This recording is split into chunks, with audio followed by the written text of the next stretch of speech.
Esta mañana vamos a hablar de economía con dos personas que tienen visiones contrapuestas. De eso vamos a hablar hoy en República.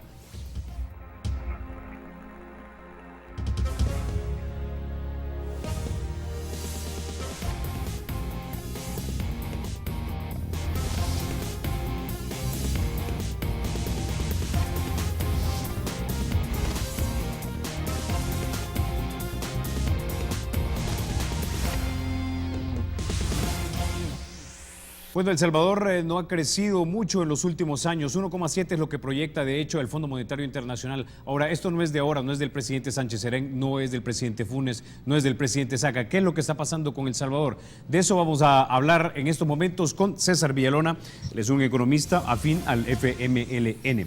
También se encuentra con nosotros el maestro Rafael Lemus, economista, asesor del Partido Arena y ahora candidato también a diputado. Buenos días, caballeros. Buenos días y un saludo cordial a todos los amigos televidentes. Vamos a comenzar con don César Villalona. Este se supone es el gobierno del cambio, pero parece que lo que no ha cambiado son los números económicos. ¿Qué es lo que está pasando, don César? Bueno, primero un saludo a la población que nos está viendo y muchas gracias por la invitación. Bueno, yo creo que el gobierno actual es muy difícil de juzgarlo por el periodo que tiene, ¿verdad? O sea, son 3 meses y tanto. Hay una parte del año que va a corresponder al gobierno actual y otra al gobierno saliente. Me parece que la economía va a tener un crecimiento más o menos de 2%, por ahí podría andar. El Banco Central está estimando 2.2%. Esto tiene una explicación que tal vez sea demasiado larga. O sea, el bajo crecimiento de la economía salvadoreña ya tiene 17 años. Eso no es nuevo, yo creo que tiene que ver con problemas estructurales. Hay poca inversión privada, que por cierto la inversión privada creció mucho más en el gobierno de Funes que en los últimos 3 de Arena. Porque en el gobierno de Saca, tenemos aquí la gráfica, en el gobierno de Saca creció 3 puntos y tanto, en el de Flores 4 tanto, y en el de Calderón Sol no llegó a 5, y en el de Funes creció 6%. Esto es una paradoja, porque se ha hablado mucho del choque de la inversión privada, de los empresarios privados con el gobierno, pero es una inversión baja, la privada, 6% durante el gobierno de Funes. Creció más la inversión pública. ¿Por qué invierte tan poco el sector privado? Porque para que la economía crezca no basta con la inversión pública. El gobierno apenas tiene el 15% del Producto Interno Bruto. Tiene que haber inversión privada, nacional y extranjera. Yo creo que tiene que ver con que tenemos un país con una concentración del ingreso muy grande, que por cierto ha disminuido, porque el índice de Gini estaba en 48%, ahora está en 41%, pero es insuficiente. Y los empresarios, después de una política económica de 20 años de Arena, o antes de los 20 años, que condujo a privatización de empresas públicas, a quitarle impuestos a los grandes empresarios, a liberalizar precios, acumularon mucho dinero y decidieron comenzar a sacar sus capitales al exterior, y eso se puede verificar desde finales de los años 90. Eso está clarísimo, la fuga de capitales. Son un promedio de $1.000 millones al año en el periodo del TLC 2001-2010, para no entrar en el último gobierno. Aquí se prometió inversión extranjera con el TLC, con Estados Unidos no es suficiente, con México no es suficiente, con Chile no es suficiente, con la dolarización se ofreció maravilla y eso se hizo en el 2001 y no hubiera la inversión extranjera de manera suficiente desde los gobiernos anteriores, como tú lo señalabas al principio. Entonces creo que hay un problema de mercado, esa es mi hipótesis. Se habla mucho de la calidad de la mano de obra, de la delincuencia, pero esos problemas los tenemos en Honduras, lo tenemos en Guatemala.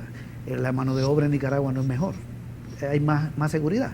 Costa Rica se diferencia en los dos aspectos, y se habla de otros problemas, de trámites burocráticos, pero los gobiernos de Arena dejaron todo, dejaron 26 leyes que permiten no pagar impuestos, dejaron 3 TLC importantes, con México, Chile y Estados Unidos, dejaron el país dolarizado, hicieron una reforma tributaria a favor de las grandes empresas, que le bajaron el impuesto sobre la renta, le quitaron el impuesto al patrimonio, bajaron aranceles, le pusieron el IVA a la población, etcétera. Privatizaron 33 empresas públicas, la telefonía, y la economía no despega. Entonces me parece que las causas no son estas. Estos son variables que pueden incidir, sin duda, el costo de la energía, pero creo que hay un problema de mercado que no hace muy rentable la inversión. Ahora, el FMLN está en la vida política de este país desde 1992, no son cosas nuevas tampoco o medidas nuevas a las que se enfrenta este gobierno. De hecho, algunos dicen que esta es continuidad del gobierno del presidente Funes. Entonces, ¿cómo es posible que no se hayan en 5 años dado ese golpe de timón necesario para que empezáramos a crecer? Porque ya se conocían las condiciones con las que les entregaban el país. Sí, Sí, pero el gobierno del FMLN es el gobierno del Ejecutivo, no necesariamente de la Asamblea, primer punto. Segundo, sí hay un despegue. La economía cayó menos 3.1% en el año 2009 y las exportaciones cayeron 17% y los ingresos fiscales cayeron más de 10%, cerca de 10%. El año 2009 fue el peor de la economía salvadoreña desde 1983. Desde 1984 que había guerra hasta hasta el año 2009 la economía no había tenido un hundimiento como en el del 9. Eso fue lo que encontró el frente. Todas las variables cayeron. En eso influyeron variables internacionales, obviamente, la crisis mundial. Pero la crisis mundial no impacta igual aquí que en Costa Rica, porque las condiciones internas que nos dejaron son otras. Desde entonces hay un despegue de la economía. La economía ha estado creciendo, creció un promedio de 1.7, con mucha estabilidad monetaria. Incluso ha habido más inversión extranjera. En el gobierno de Funes hubo más inversión extranjera que en los últimos dos gobiernos de Arena, si quitamos el año 2007-2008, cuando vendieron los bancos, las AFP, que son años anormales, donde vino una inversión no a crear empresas. Con Flores, con toda la promesa de TLC, la inversión extranjera andaba por 250, 175 millones, con SACA igual. Entonces yo creo que hay una leve reactivación, pero sobre todo, lo que me parece más importante del gobierno anterior, porque el actual todavía no se le puede juzgar mucho, creo que va en el mismo camino, es la redistribución del ingreso que ha hecho, justamente, y la reducción de la pobreza, reconocida por el PNUD. Maestro Villalona, ¿cuál es su lectura? Porque básicamente lo que nos está dibujando el señor Villalona es que el Frente encontró un país con muy poca libertad de maniobra y que básicamente eso ha impedido de alguna manera que se puedan tomar más medidas para que tengamos un crecimiento económico más saludable. A ver, mire, lo primero es que, en efecto, cuando el FMLN ingresa al gobierno, que es a mediados del 2009, el mundo, ojo, no El Salvador, el mundo está en una crisis internacional que no había experimentado en décadas, ¿ok? Había una recesión que no se experimentaba de manera generalizada en el mundo y tuvo que ver con las crisis de Estados Unidos y después de Europa. Pero ojo, esa crisis en El Salvador pegó en el 2009 y en el 2010 ya había rebote. Por eso César habla de que el 2009 se creció negativo, 3.5, y después saltó a una variable positivo menor al 2%. Y ese rebote se tuvo en la mayoría de las economías del mundo. Para decirte algo, Costa Rica en el 2010 ya estaba creciendo a tasas del 3, 4%, Panamá igual, 6, 7, 8%, y así te puedo decir muchos países. Ese rebote, el problema ¿cuál fue? Que de tasa negativa rebotamos a tasas positivas pero bajas, y de ahí no nos movimos. Nunca hemos crecido más allá del 2% en todos los años del FMLN. ¿Eso qué quiere decir? Que ellos no tuvieron habilidad de ese rebote porque las exportaciones de negativas se recuperaron, las remesas igual se recuperaron, el crédito se recuperó, es decir, todas las variables que te habían afectado negativamente por la crisis, remesas, exportaciones, crédito y flujo de capital, se revirtieron y la economía pasó a tasas positivas. Pero el Frente no tuvo la habilidad, la capacidad de ese repunte montarse y hacerlo más dinámico. Y no hemos pasado eso. El otro tema es qué es lo que ellos hicieron en estos primeros 5 años y medio que llevan más o menos. Bueno, lo que han hecho es 3 reformas tributarias y han impuesto más de 19 tasas de impuestos, se han modificado entre aumentos de tasa y nuevos impuestos. Y hemos regresado a cosas absurdas como estar poniendo impuestos por exportar. O sea, son desincentivos, te volvés menos competitivo porque tu socio con el que compites, produciendo lo mismo, no paga impuestos y tú sí. Y el otro tema es que si todo ese crecimiento le permite al país resolver sus problemas, y en ese contexto de bajo crecimiento, ¿qué es lo que está haciendo el gobierno?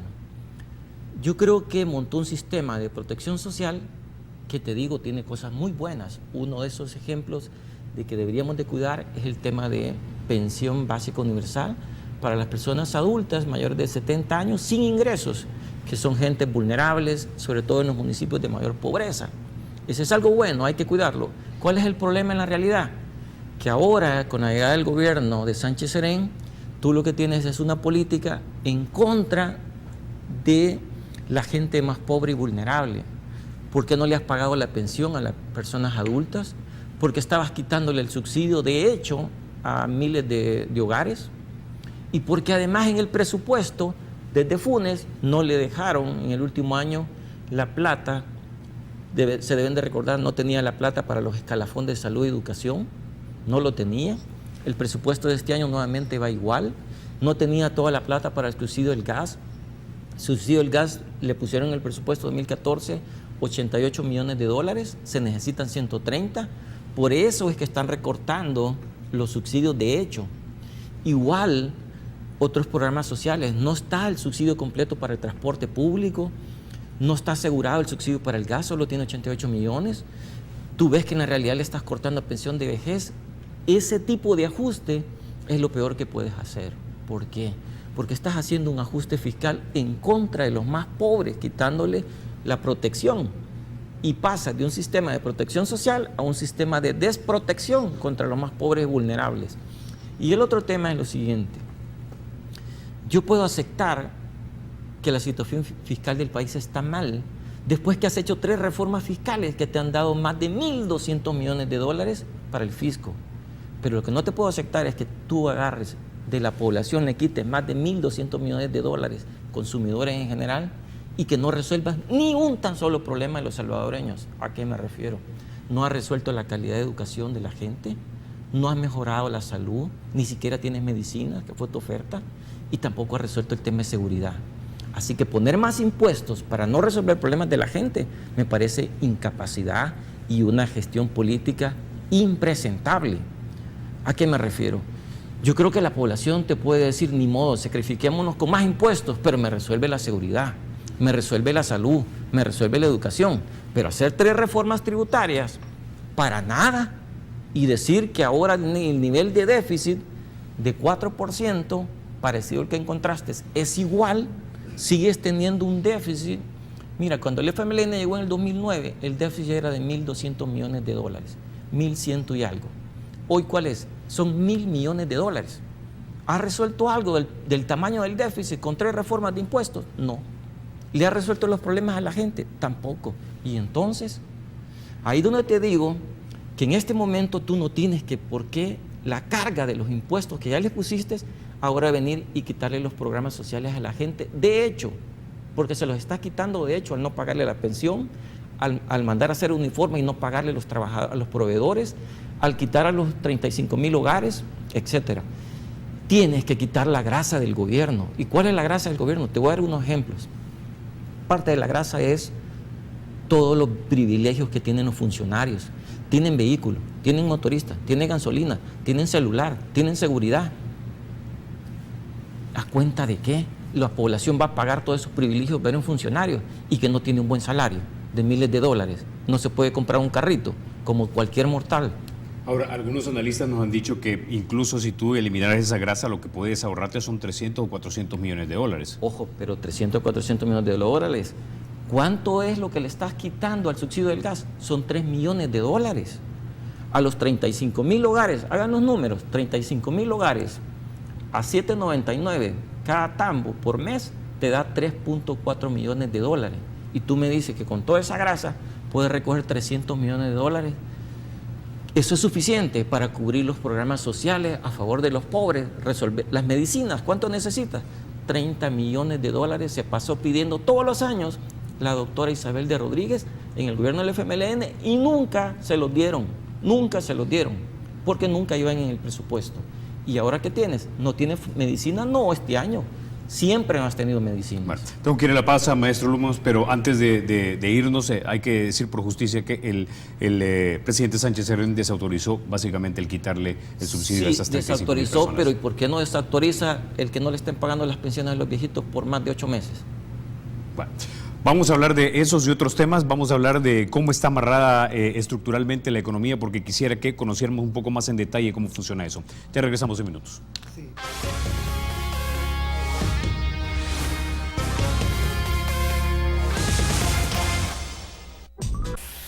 Bueno, continuamos en el segmento anterior. El maestro Lemus planteaba que básicamente este gobierno y el gobierno anterior ha tenido 1.200 millones de dólares más en concepto de dinero de los salvadoreños y no se han resuelto muchos de los problemas.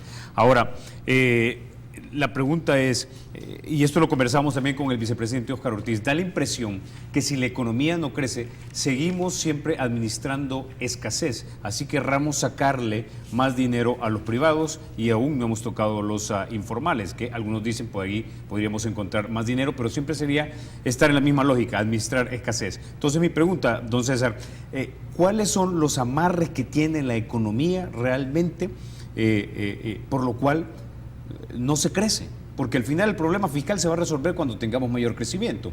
Bueno, yo di una explicación estructural de por qué creo que hay poco crecimiento desde hace 17 años. Porque el único periodo de alto crecimiento fue el año 92-95. 91-95 que la economía creció promedio 7%. Promedio. Desde entonces hay una un bajo crecimiento y para que la economía crezca tiene que haber inversión pública y privada. Y la inversión privada ha sido muy baja, por las razones que explicaba, y hay una fuga de capitales que hace la empresa privada. Que por cierto, lo que dije no fue que el PIB creció 6. Lo que yo he dicho es que la inversión privada en el periodo 94-98 creció 4.4. En el periodo 99-2003, 2.7.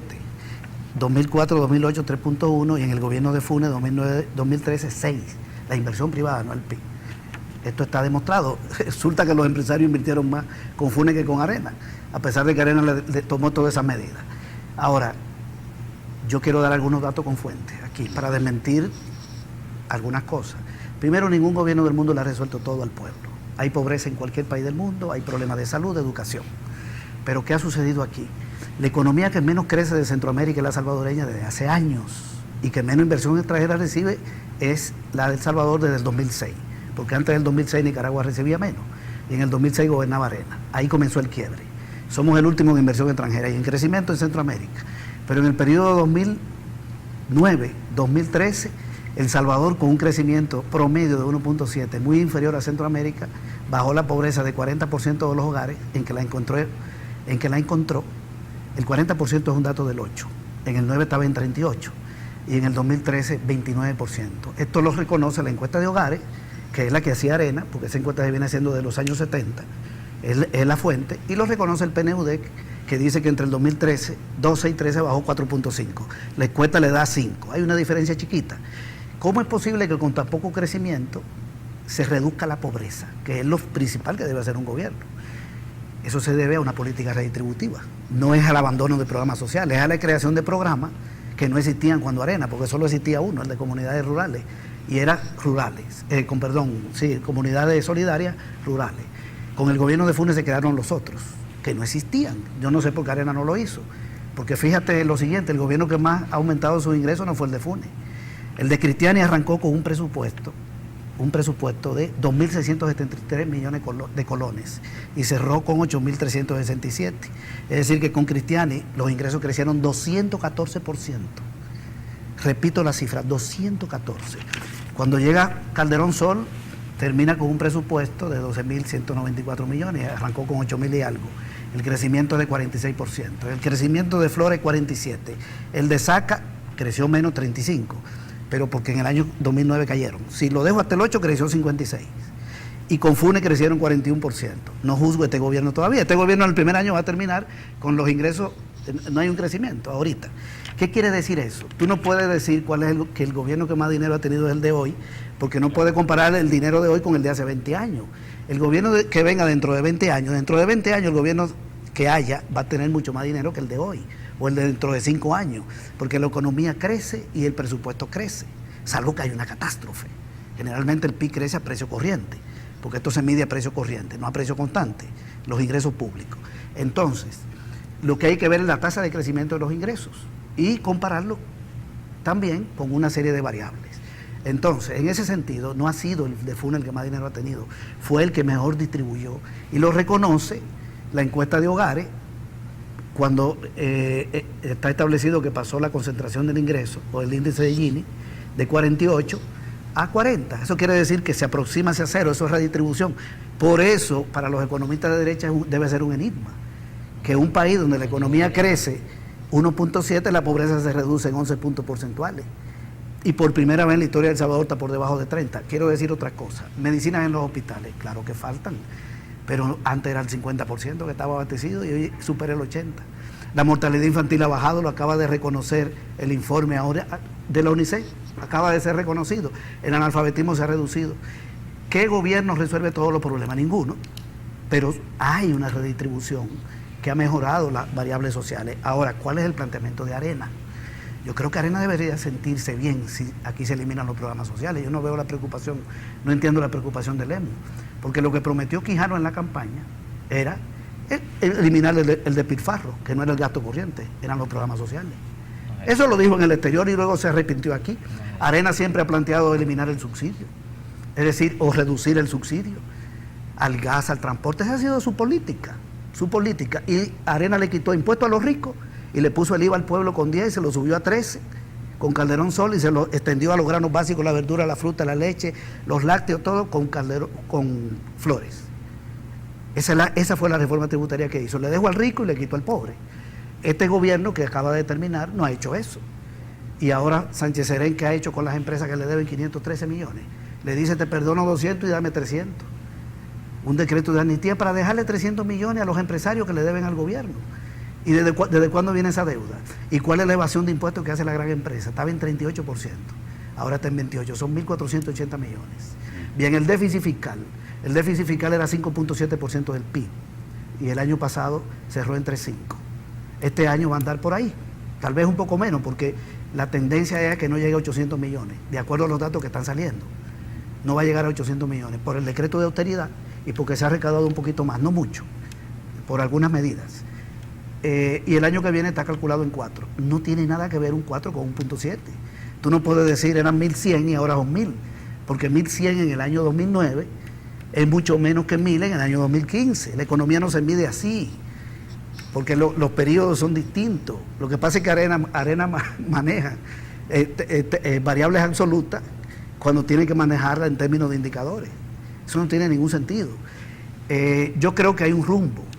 También por el lado de la agricultura ha habido reactivación, se ha reducido el analfabetismo, la reforma de salud acaba de ser reconocida, el mundo está dando una información que contrasta con lo que dice Arena y con lo que dice ANE. Fíjate, el Foro Económico Mundial, hemos avanzado 13 puntos porcentuales en materia de competitividad, pero los periódicos vinculados a Arena lo que sacan es que somos de los últimos. Sí, pero no es lo mismo estar en el lugar 97 que en el 84. La información es somos de los últimos, primera plana. ¿Por qué no dice aumentamos 3 puntos? PNUD reconoce reducción de la pobreza. La FAO reconoce buen rumbo por el lado de la agricultura. Se colocan 800 millones de bonos a 6.3 de intereses. Cuando Flores lo colocó a 9.5 en el año 99, 150 millones. Y Funes lo colocó a 7.3. Y querían comprar 4.600. Es decir, el gobierno quiere 800 y le quieren dar. Eso quiere decir que andamos mal en la visión de los organismos internacionales. Para ellos las finanzas no están colapsadas, ni la economía. Quiero darle el derecho de respuesta al maestro Lemus. A ver, mira, lo primero es que hay que hacer comparaciones en su dimensión apropiada, porque César mezcló colones con dólares, habló que Calderón Sol había arrancado con 8.000 colones y terminó con 12.000 colones. Ya desde ahí estamos mal porque hablamos de colones y dólares. Para que la población tenga una idea, de 8.000 a 12.000 colones, eso es equivalente a 500 millones de dólares de aumento, ¿okay? Que fue uno de los gobiernos que más aumentó los ingresos, porque fue cuando se puso el IVA. Mira qué curioso, en ese momento se recogieron más de 500 millones, pero el FMLN ha hecho 3 reformas tributarias que le han dado más de 1.200 millones de dólares. En efecto, el dinero no vale lo mismo hoy que hace 10 años o que hace 20 años. Pero en una economía dolarizada, que la inflación es menor al 3%, esos cambios son discretos, son pequeños. Puedes hacer comparaciones sin mucho sesgo. Pero ¿cuál es el punto concreto? Que han hecho 3 reformas de impuestos el FMLN y eso es lo que les duele, que le han cargado impuestos a la población y hay que ser técnicos y profesionales y hay que decirlo de manera apropiada. Los impuestos no los pagan ni los ricos ni los pobres, sino los consumidores. Y los consumidores somos todos. Eso de dividir de impuestos a empresarios a trabajadores no funciona así. El impuesto es al consumo y si va en la renta también se grava al precio, porque es lo normal. Tú cuando vendes un producto, en el producto le pones todos los costos, incluyendo los impuestos. No hay impuesto que no lo pague el consumidor. Esa es teoría básica. En otras palabras, los que están cargando con estos impuestos es toda la población. Aquí no es que le pusiste un impuesto a los más ricos. El impuesto a los refrescos, ¿quién lo paga? Todos. El impuesto a las bebidas, ¿quién lo paga? Todo el que consume. No hay que engañarnos. Y lo otro es que han resuelto. No han resuelto nada en salud. Vaya a la reforma de los ecos, que era para prevención. Usted me va a decir a mí que han resuelto el tema de prevención cuando tenemos una epidemia de dengue y otra más grave de chikungunya y no han hecho nada y le han metido 300 millones de dólares a eso. Eso es impresentable. Eso no da para mayor discusión. La población sabe que esos ecos brillan por su ausencia. Yo he andado caminando en Apopa, Mexicano, Soyapango, Guazapa y en otros municipios y ahí no hay nada de eso. La gente está protegida. Es impresionante la crisis de chikungunya en el país y los ministerios, brillantes por su ausencia, es una cuestión grave, no hacen nada por la población. Que mejoró el abastecimiento de medicinas, es cierto, pero lo hicieron manipulando datos, porque la lista de medicamentos cuando llegó el FMLN era más de 250 medicamentos y lo que ellos hicieron fue recortar la lista y entonces decir que ahora abastecen el 80%. Ese tipo de engaños la población no sabe. Reformaron la ley de medicamentos para adaptar los precios, para hacer compras directas. ¿Le bajaron los precios? ¿Hay más medicinas en los hospitales? No, sigue lo mismo. La población es testigo de que no hay medicinas. Yo no necesito elaborar mucho en eso. Y hay otro montón de carencias en los hospitales. Gente que la están operando sin los equipos porque se han dañado. Y eso tiene un nombre, se llama incapacidad. ¿Y por qué digo eso? Porque hay dos préstamos, uno del BID y uno del Banco Mundial, que está el dinero y no lo ejecutan y son para equipos. Eso quisiera que me lo explicaran. ¿Por qué no han comprado los equipos teniendo el dinero? Eso no tiene otro nombre más que incapacidad y es una cosa que a este gobierno le debería dar pena. Los datos de pobreza, mira qué curioso los datos de pobreza. ¿Te recuerdas cuando a Funes se le dijo de que sus programas y su política estaba causando más pobreza en el 2013? Que Fusades y otros tanques de pensamiento le dijeron que la pobreza estaba aumentando. ¿Qué hicieron? Despedir a los técnicos, a los encargados de la encuesta de pobreza, pero no una vez, en 5 años han cambiado 3 directores de la encuesta de pobreza del Ministerio de Economía en Digestive. Han cambiado 3 veces al director de encuestas. ¿Qué es eso? Están manipulando los datos. Después de esos datos que le dijeron que le salía con los mismos datos de ellos, le salía más pobreza, cambiaron los datos y sacaron otra encuesta en la cual ya salían bien y que la pobreza en el país había bajado un montón. No, sin manipular datos es fácil. Y lo ha hecho gobiernos en Argentina de izquierda y lo han hecho otros gobiernos. Manipular datos desde el gobierno es fácil como esa encuesta de hogares. Que después te la avala el PNUD. ¿Y qué otros datos tiene el PNUD si no tiene datos? Lo bueno sería que el PNUD armara sus propios datos y contara la historia como es. Ahí deberíamos otra realidad. Otra cosa más, que las políticas del gobierno son para pobres y ricos. Miren, dejémonos de esas cosas, hombre. Si el pueblo, la población somos todos, ¿yo por qué voy a estar creando división de clases? Si la guerra ya terminó y si no, acordémonos quién destruyó la economía. La economía la destruyó el FMLN, derribó todos los tendidos eléctricos, derribó los puentes, mataba hasta las reses, quemaba los cañales. ¿Por qué? Porque quería destruir la economía por un objetivo de guerra. Eso lo hicieron por 10 años. ¿Quién le ha pasado la factura al FMLN por eso? Después, ¿qué hicieron cuando eran oposición? Mira, del 2006 al 2009, revísenlo. Del 2006 se opusieron a no más préstamos en la Asamblea Legislativa y su objetivo era que la economía colapsara, quebrar la economía al bloquearle los préstamos. Eso lo pueden ir a verificar. 2006 no se le aprobó nada a ese gobierno de Arena y fue el FMLN que no aprobó nada. ¿Qué fue lo que ese gobierno hizo? Tenía que pagar pensiones, buscó la forma de cómo pagar pensiones y se inventó el fideicomiso. ¿Qué es lo que el FMLN hace cuando llega a la Asamblea ya en el 2009? Agarra el fideicomiso y era 30% el límite que podía agarrar de esos fondos y lo sube a 45%. Y no que era malo, pues. ¿Y por qué no lo eliminó? sino que viene y el de 30 lo sube a 45%. ¿Para qué? Para quitarle el dinero a los trabajadores. César habla de que han hecho una colocación exitosa y le han dicho a la población de que los inversionistas internacionales le pagan 6.3% por cada dólar que agarran y que a los trabajadores por cada dólar le pagan 1.3. Le han dicho eso a la población, de que por el mismo dólar a un inversionista internacional le pagan 6.3 y a los trabajadores por el mismo dólar 1.3. Eso es justicia a favor de los trabajadores. Así es como son el gobierno de izquierda a favor de la gente. Si es así, mejor cámbiense. Porque para dañar a la población de esa manera, le están afectando su pensión futura. Si hablar de que hiciste la gran colocación, eso tenés que medirlo en términos relativos. Porque no es lo mismo colocar deuda en este momento que colocarla en la crisis internacional del 2009 o colocarla cuando la economía estaba en boom en los 80s, en los 90s. Los mercados responden a una dinámica de flujos y de expectativas y de movimientos. América Latina se ha vuelto atractiva en el mundo para colocar carteras de inversión. Y aquí andan las agencias, andan gente invitando a que los gobiernos coloquen deuda. ¿Por qué? Porque se quieren salir de Europa y de Asia e invertir acá por una estrategia de diversificación de riesgos. Bueno, me están pidiendo la pausa, lo dejamos acá, vamos a darle el derecho de respuesta a don César Villalona. Vamos a regresar en minutos.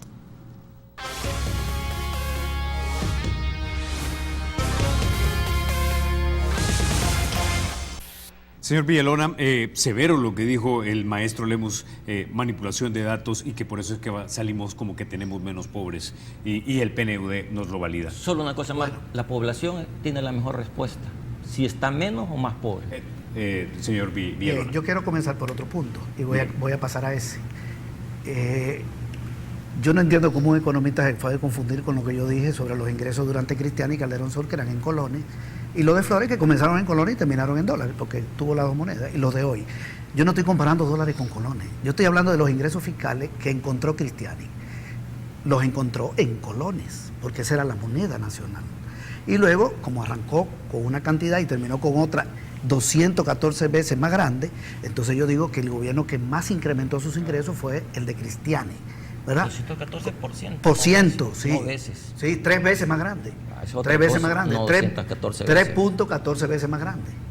3.14 veces. Es decir, un aumento de 214%. Es impresionante el incremento de ingresos en el gobierno de Cristiani. Luego llega Calderón y aumenta en un porcentaje también bastante grande, menor que Cristiani. Claro, cuando yo hablo de FUNE o de SACA, estamos en un periodo dolarizado. El dato es en dólar, pero yo no estoy hablando de moneda, estoy hablando de la tasa de crecimiento de los ingresos. De la tasa de ingresos de crecimiento de los ingresos, con perdón. En el tema de la pobreza, quien manipuló datos sobre la pobreza fue Fusades, porque Fusades dijo que la pobreza del año 2006 era 32 y luego la comparaba con la del 11. ¿Por qué agarraba la del 2006? Porque en el 2006 era baja, comparación a cómo la dejó Arena, que la dejó en 40. Porque en el año 2008 era de 40, según la encuesta del 2008, que es del gobierno de Arena, el último gobierno que tuvo Arena, que era de SACA. Esa encuesta no la hizo el gobierno de FUNE. 40% la encuesta de hogares de 2008. ¿Por qué Fusades no parte del 2008? Porque no le conviene partir de una pobreza de 40. Le conviene, para hacer la propaganda, partir de una pobreza de 32. Bien, y luego la compara con el 11, cuando ya tenía el dato del 12, que hizo el ruido. Y en el 12 estaba en 36, ¿verdad? Ya estaba más baja, en 34. Y ahora en el 13 cierra en 29. Bien, ¿de dónde sale la manipulación? Esa es una opinión muy personal de Lemus, ¿verdad? Es la misma encuesta, el mismo formato que siempre se ha utilizado en este país y que se utiliza. Yo no creo que el PNUD se deje manipular ni la CEPAL. Ellos tienen su propio mecanismo de hacer sus análisis. Y si la pobreza hubiera crecido, yo no entiendo cómo el FMLN ganó las elecciones, a toda la derecha unida. Y cómo en la primera vuelta sacó 49 contra 39 de Arena. Arena por primera vez en su historia cayó por debajo de 40. Había ganado 3 elecciones en primera vuelta. Y cuando fue a segunda con Calderón Sol, arrancó con 49. Arena tuvo una debacle. Eso lo que quiere decir es que el pueblo tiene otra opinión. Con eso no estamos diciendo que no haya problemas. Porque es que el análisis es que Arena está descubriendo que hay pobres. Está descubriendo que hay problemas de medicina. está descubriendo, parece que no había antes. Bien, entonces, quiero decir algo con respecto a los impuestos del pueblo, porque el EMU dice que no hay que hablar de rico y pobre, pero entonces comienza a hablar de la guerra y comienza a decir que el gobierno de Funes le puso impuesto a los pobres. No. El impuesto que paga la población es el impuesto que va al consumo y el que se le dé cuenta de los salarios a la gente, aunque hay gente que tiene salario alto, ¿verdad? ¿Quién le puso impuesto al consumo? Esto hay que recordarlo bien. Arena le quitó el impuesto a los cafetaleros, a los exportadores de azúcar, quitó el impuesto a la propiedad de los ricos y bajó el impuesto a la ganancia de las empresas de 35 a 25. Eso hizo Arena. Y modificó el impuesto a la transferencia de propiedades, hizo más cosas para dejarle dinero a los que tienen. Y Cristiani puso el IVA al pueblo. Todo el que me está oyendo sabe que el IVA lo paga el pueblo. Y lo puso Cristiani. Y Calderón solo llegó a 13. Y Paco Flores lo extendió. Y en el gobierno de Saca se puso los impuestos para el Fovial y para el Fosalud. Esos son impuestos al consumo directamente. Funes le aumentó 5% a la renta de las empresas, que ganan más de $150,000, de 25 a 30. ¿Cuáles son las empresas que ganan más de $150,000? Para ganar esa cantidad hay que vender por 1 millón. No es ni micro, ni pequeña, ni mediana. La mayoría de las grandes no ganan eso. Y le puso un impuesto a los dividendos. Se dijo de todo. Eso fue en diciembre del 2011 y la inflación en el 12 fue 0.8. Esa es la inflación del 0.8, la del 12. El pueblo está pagando o está pagando la ganancia. La inflación en el 2013, 0.8, la más chiquita de América Latina. ¿Qué quiere decir eso? Y los aumentos salariales son superiores a la inflación. Incluso está demostrado que el salario mínimo supera ya el costo de los alimentos en la maquila, en las industrias que no son maquiladoras, comercio y servicio, en el gobierno ni hablar. Y se está acercando en el agro, que Arena dejó un salario de $103 en el agro, el salario mínimo. El aumento de las pensiones que hizo Funes a $207, muy superior al aumento de precio. Liberó 82,000 personas del pago de renta. Se pagaba impuestos sobre la renta salarial sobre $317, ahora es sobre 503. Ahí hay políticas clarísimas. Eso es lo que explica la redistribución del ingreso y la reducción de la pobreza. No hay que hacer yo no necesito ni los datos para saber que cuando Funes terminó tenía que haber menos pobres, porque agarró dinero de donde hay, movió un poco hacia donde no hay. No fueron reformas tributarias. Esa palabra yo no la utilizo, porque la estructura tributaria sigue siendo injusta. Todavía el 60% de los ingresos provienen del impuesto al consumo y un 20% viene de los salarios. Bueno, maestro Lemus, sé que usted quiere contraargumentar, pero quisiera pasar también al tema del presupuesto. Démonos 1 minuto y medio para contraargumentar al señor Villalona, pero tenemos que hablar del presupuesto también, que está desfinanciado. Ok. A ver, rápidamente. Mire, yo creo que lo más importante es a la población aclararle lo siguiente. Los impuestos, ya sea que vaya al consumo, como es el caso de la gasolina en el tema del Fovial, el Cotrans, que cuando usted compra la gasolina, ahí le cargan el impuesto, ese va como directo al consumo. El otro es el impuesto directo que él dice que va para las ganancias. Yo le quiero aclarar a los amigos televidentes es que incluso ese de la renta que va para las ganancias se carga en el precio. Así que ese también lo termina pagando el consumidor. Eso es importante porque ahí se clarifica de que no importa si se lo pones al consumo o se lo pones a la ganancia, porque igual se va a ir al precio y lo paga el consumidor. El otro tema es el IVA. Aclararle también a la población que el IVA sustituyó otro impuesto que ya existía, que era el impuesto al timbre. Y el timbre, para recordarle a los amigos que hoy me lo van a entender mejor, es igualito al impuesto de las operaciones financieras que puso el FMLN. ¿En qué sentido? Que tú, si eres agricultor y compras un tractor, cuando saques el cheque vas a pagar el impuesto. Cuando después vendas tu producto, ahí se va a pagar el cheque. Y si el arroz o el frijol alguien lo usa en un restaurante y lo vende, ahí va a pagar el cheque. Entonces se va cargando en cada eslabón. Ese se llamaba impuesto al timbres. Y lo que hizo fue eliminarse ese y ponerse el IVA porque es más eficiente. Va directo al valor agregado. Y no hay que perderse, ya sea al consumo o a las ganancias, los dos los paga el consumidor. Ahora sobre el presupuesto. El presupuesto, no hay ningún cambio relevante en el presupuesto.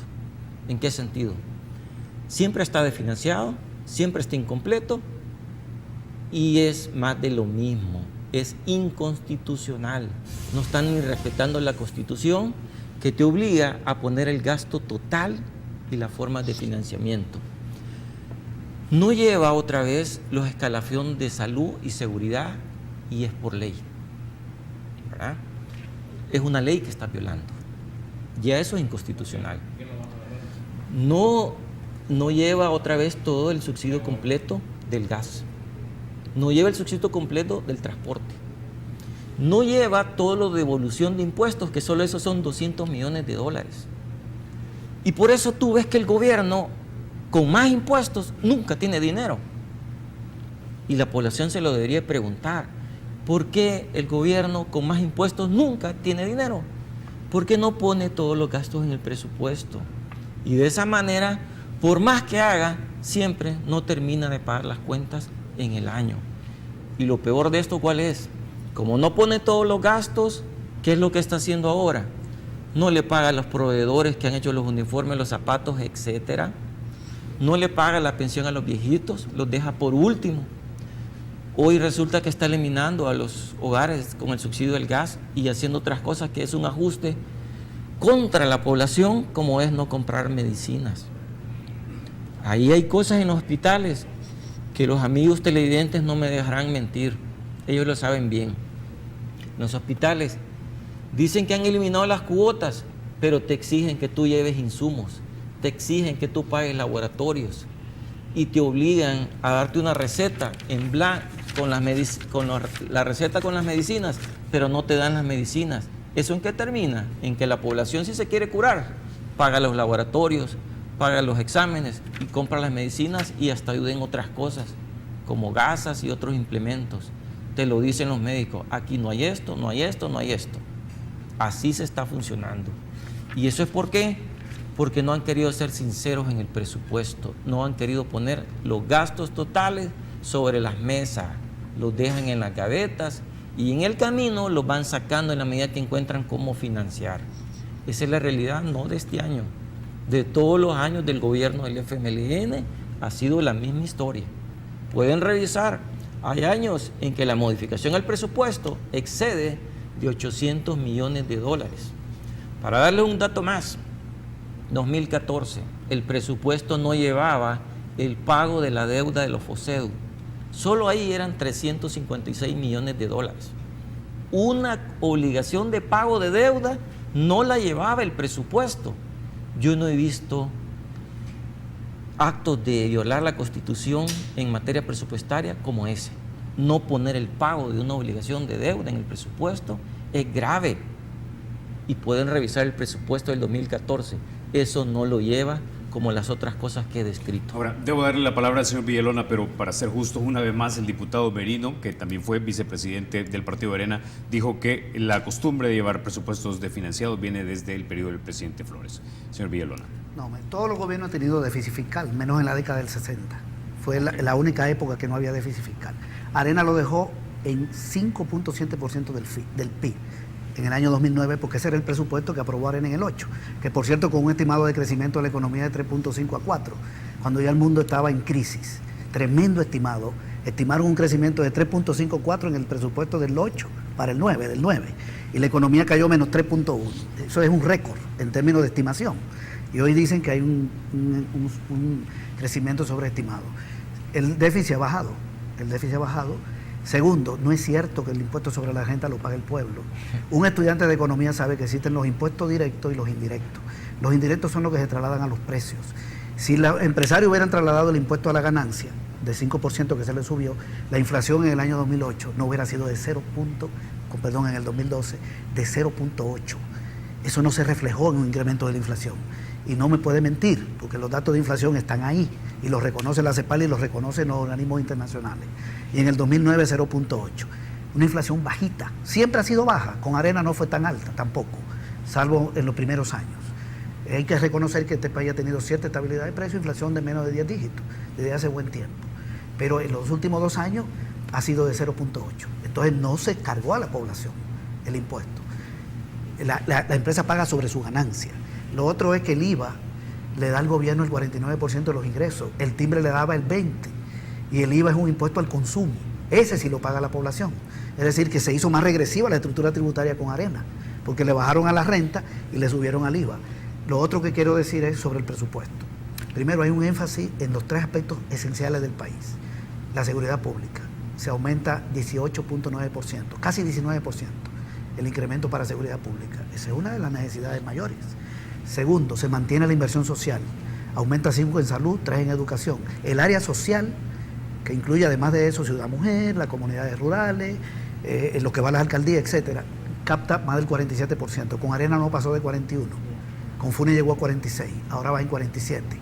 La inversión social. Ahí se ve clarito. Está el escalafón de salud, el de la PNC y el de educación. Puedo decir ante la población que lo que acaba de decir Lemus es mentira. Lo puedo decir. Están los 3. ¿Qué parte de todo lo que he dicho? Es muchas cosas, pero me estoy refiriendo al escalafón. No, me estoy refiriendo. Sé específico, porque me estás diciendo que está mintiendo. Sí, está mintiendo en lo del escalafón. Okay. El escalafón está en el presupuesto. No Arena no lo entregó, no lo entregó 4 años y lo entregó a media 3. Durante el gobierno de Funes no se dejó de entregar. No se iba a entregar este año, pero finalmente hubo un cambio y se incorporó el escalafón. Está el de la PNC, el de la salud y el de educación. Y eso es lo que lleva al aumento del pago de salario de más de $80 millones. Presiona, no es lo único, porque hay nuevas plazas, pero ahí hay una presión por los escalafones. Están los escalafones. Lo otro que quiero decir sobre el presupuesto es una inversión en infraestructura muy clara también. Es decir, para el crecimiento, lo social y la seguridad pública. Ok, maestro Lemus, por aludido directamente. Sí, mira, decirte que César me ha demostrado un par de cosas. Una es que no domina ni los principios básicos de economía y te voy a decir por qué. Los impuestos en teoría clásica tributaria te dicen que los impuestos los pagan los consumidores. Eso lo puedes buscar en cualquier libro de texto tributario. Los empresarios van a estar clarísimos de lo que estoy diciendo.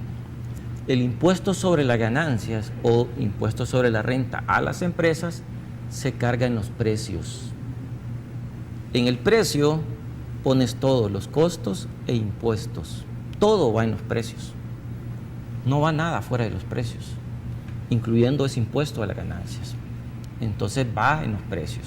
Eso es así. Los empresarios hacen sus costos y meten los impuestos para recuperarlo en el precio. Eso es mundial, eso es universal.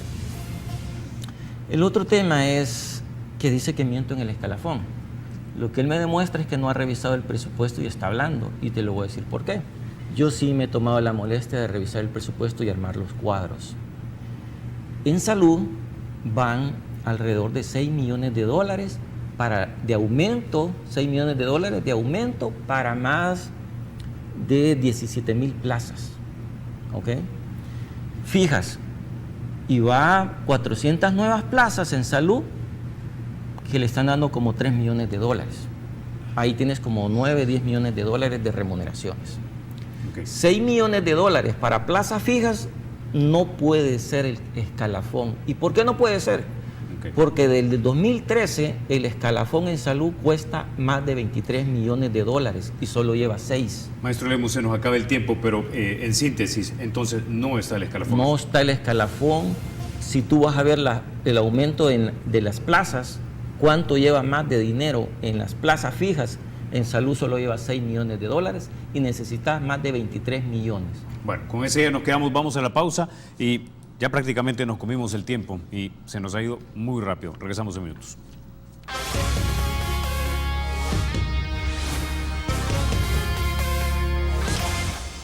Bueno, llegamos ya al final de República. Usted ha tenido dos visiones contrapuestas de cómo está la economía. Ahora está en usted que piense, reflexione y luego concluya. Dicho esto, los espero mañana a las 6:30 de la mañana. Y recuerden, porque la República es de todos, hay que cuidarla.